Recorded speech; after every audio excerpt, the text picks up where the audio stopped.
Mirëmërdita, besoj që i dëgjuat vendimet e qeverisë sot.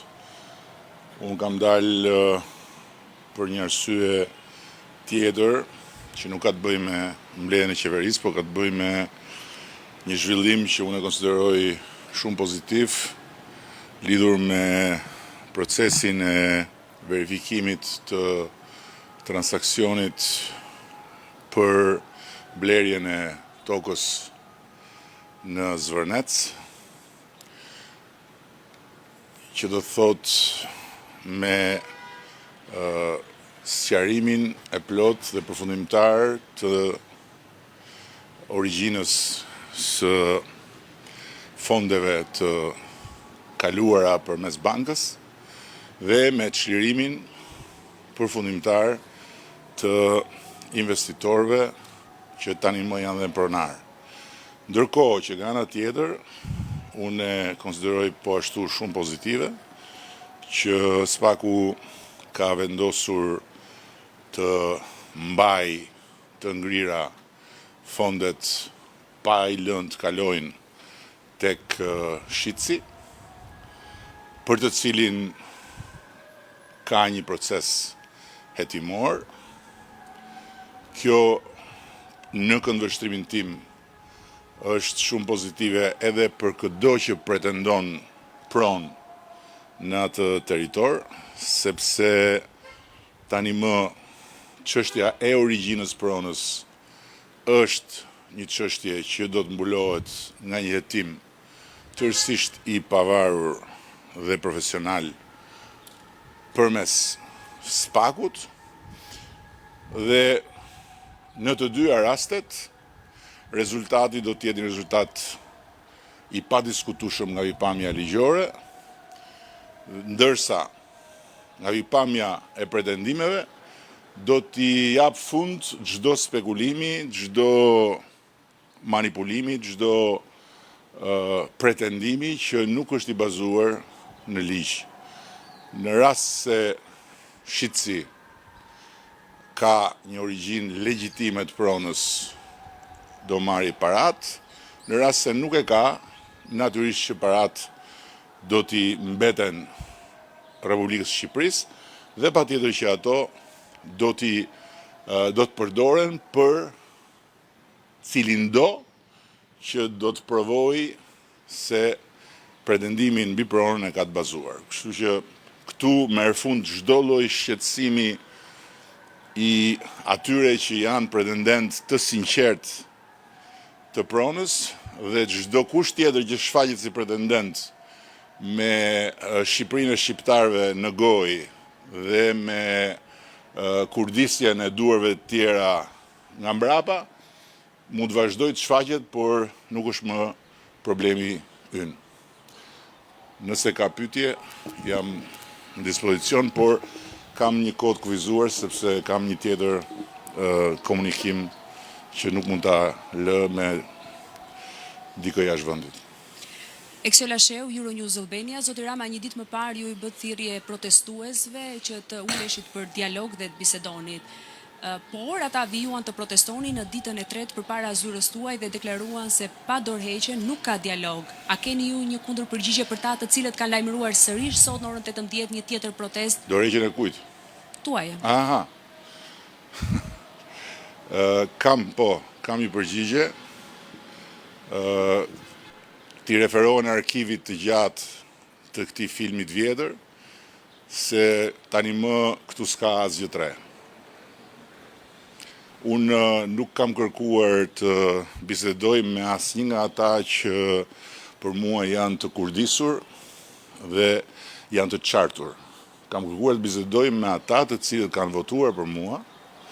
Disa prej tyre edhe më kanë shkruar nga protesta e parë. Kam respekt për ta dhe me ata jam gati të bisedoj në çdo kohë, sepse ata nuk kanë dalë në protest për të zhvilluar një epizod të ri të një filmi shumë të vjetër. Kështu që ai film duhet ju tregoj të gjithëve që asgjë nuk më lëviz mua nga instikami në thonjza ku më ka vendosur shqiptarët. Dhe kush flet në emër të shqiptarëve duhet të mos e harroj që unë përfaqësoj dhe mishëroj vullnetin e të paktën mbi 800.000 shqiptarëve. Dhe kam një kontratë me ta. Kush flet pastaj në emër të ndjenjave të vërteta për çfarë mund të ndodhi me mjedisin, për si mund të mbrohet apo si mund të rrezikohet mjedisi, është i mirë se ardhur të bisedoj me mua dhe me ne.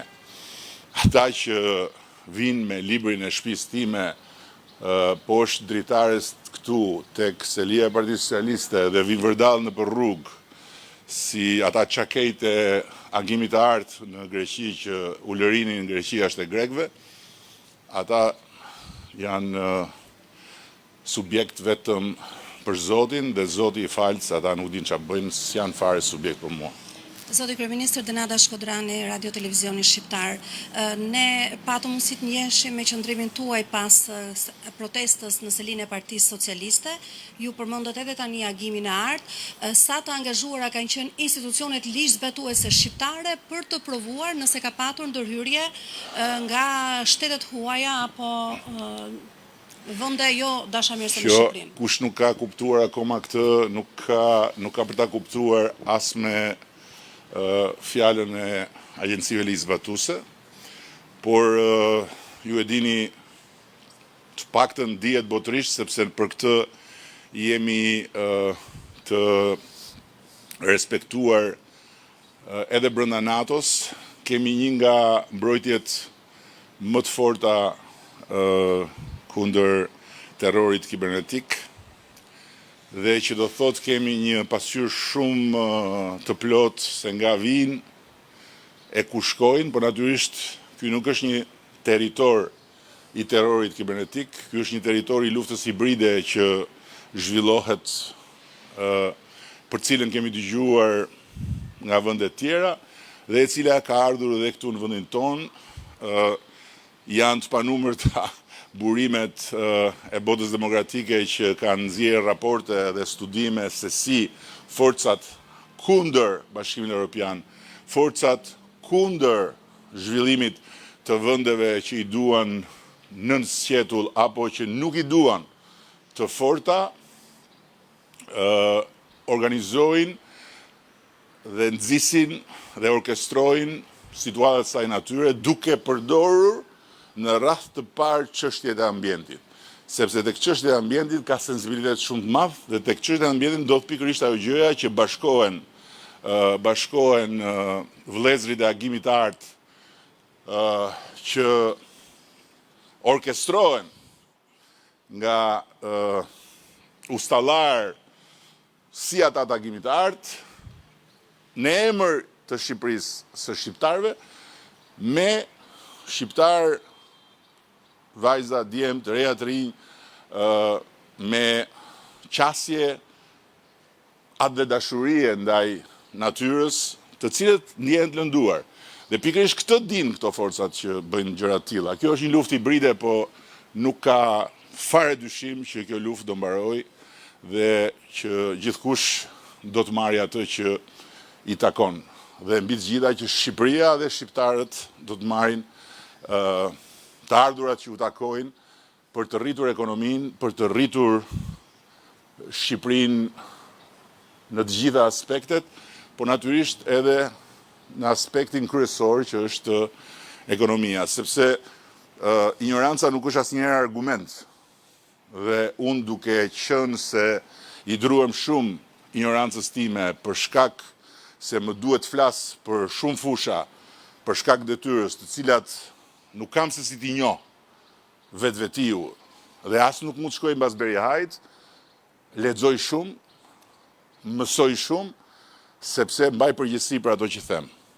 Dhe nga ana tjetër, duhet të përballemi me njerëz që thonë, po për çfarë na duhen ne rezortet luksoze, se ato nuk janë për ne. Në fakt, e kundërshta vërtet.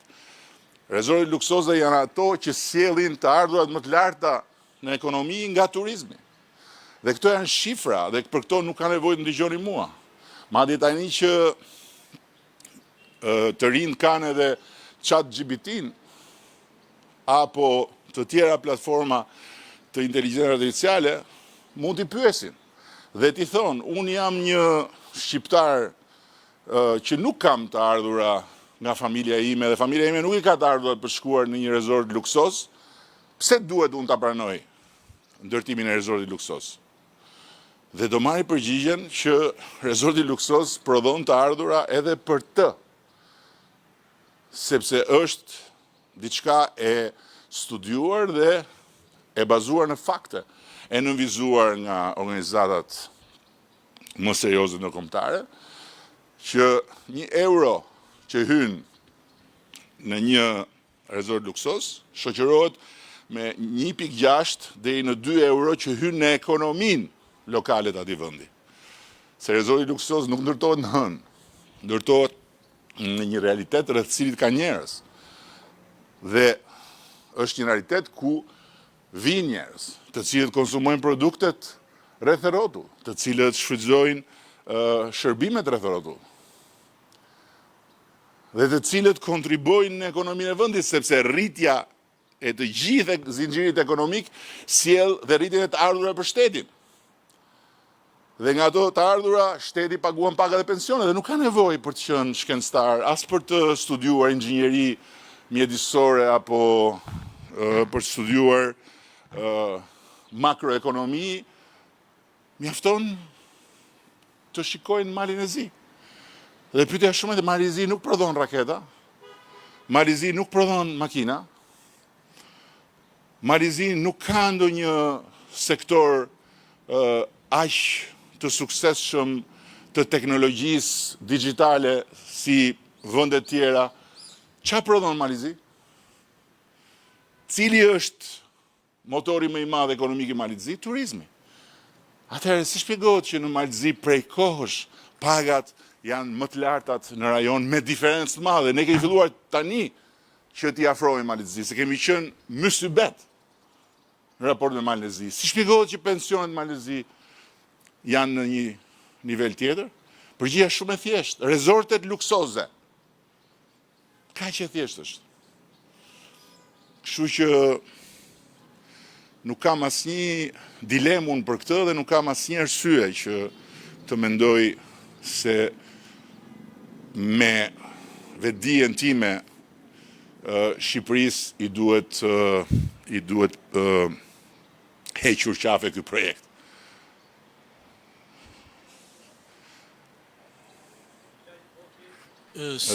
Syri Televizion, kisha dy pyetje zoti kryeministër. E para, ju thatë që jeni kryeministër i votuar nga shqiptarët, patjetër, po besoj edhe qytetarët që protestojnë në bulevardin pas krave tonë, dhe ato janë qytetarë shqiptarë. Si kryeministër besoj që një pjesë e të mirë qytetarëve keni detyrimin t'i thoni se kush po i shtyn këto qytetarë që të protestojnë, me që ju thoni që ka forca terta apo persona të tjerë mbrapa që i shtyn. Dhe pyetja e dytë, përveç kërkesës për dorëheqje dhe thirrjes për dorëheqje, nga protestuesit është artikuluar dhe fjala burg.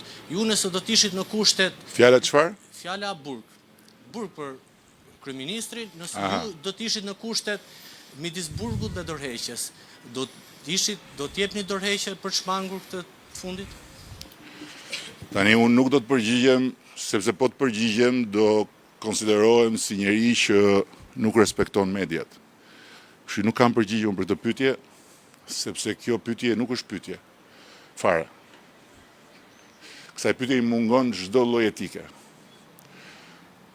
Ndërsa, për sa më takon, unë e di shumë mirë që ata që vinë protestojnë janë shqiptarë. Dhe unë nuk u përgjigja ndaj shqiptarëve që vinë protestojnë, u përgjigja ndaj atyre që thonë ne duam dorëheqjen pa kushte, duke thënë që unë nuk kam fare ftesë për ta.